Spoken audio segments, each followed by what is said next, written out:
So now in this part we will learn the next topic, that is the changing population.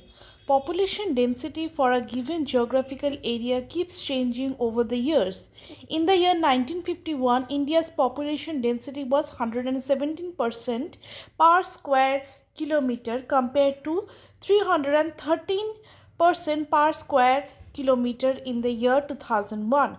Change is the result of natural increase and migration.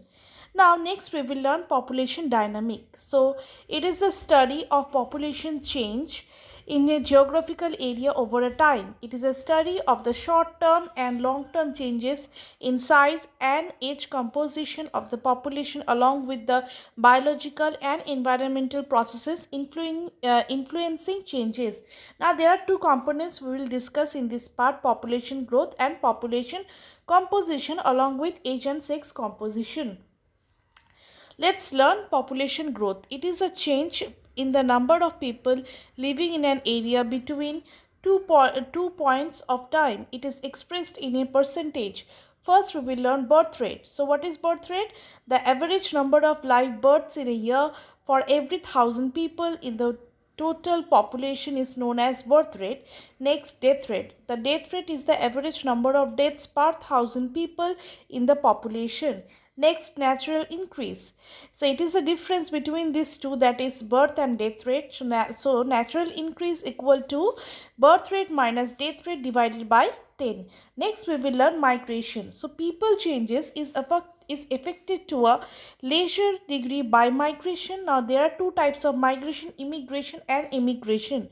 First, immigration. So it is the inward movement to a country. Now immigrants are the people who arrive to live in another country, and immigration, it is the outward movement to a country. Now immigrants are people who leave their home country to settle in another country. Next, let's discuss about population trends.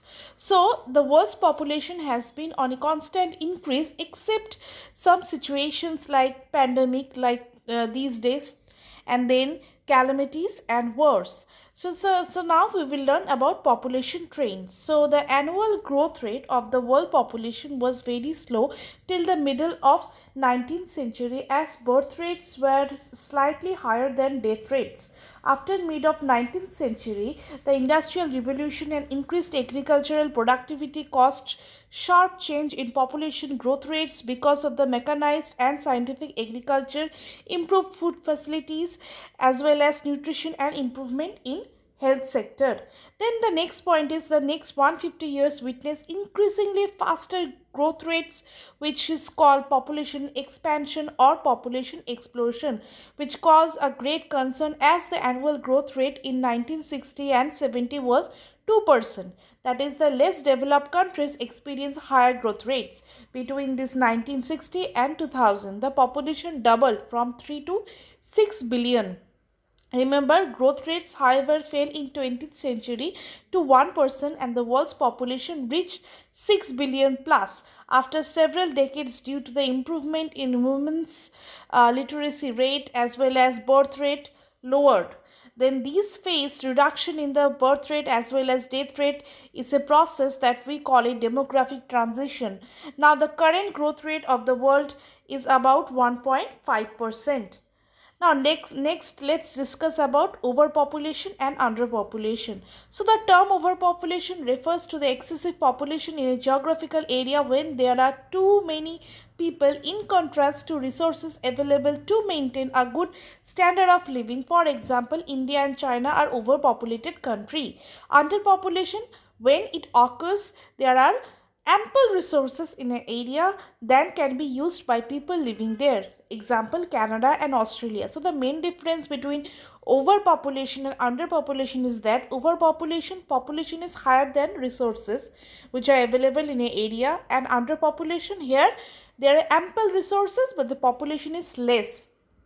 Next, we will discuss the effect of overpopulation.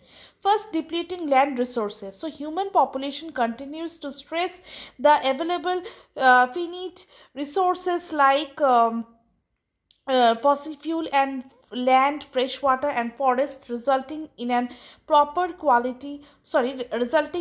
poorer quality of life. Next, depleting freshwater resources, extinction of species. So many species have been wiped off the surface of our earth at the rate of 1,000 times faster than normal. Already we are losing 30,000 species annually, or 3 species per hour. So, global warming as well as climate change is a great threat to ecology and biodiversity of our planet.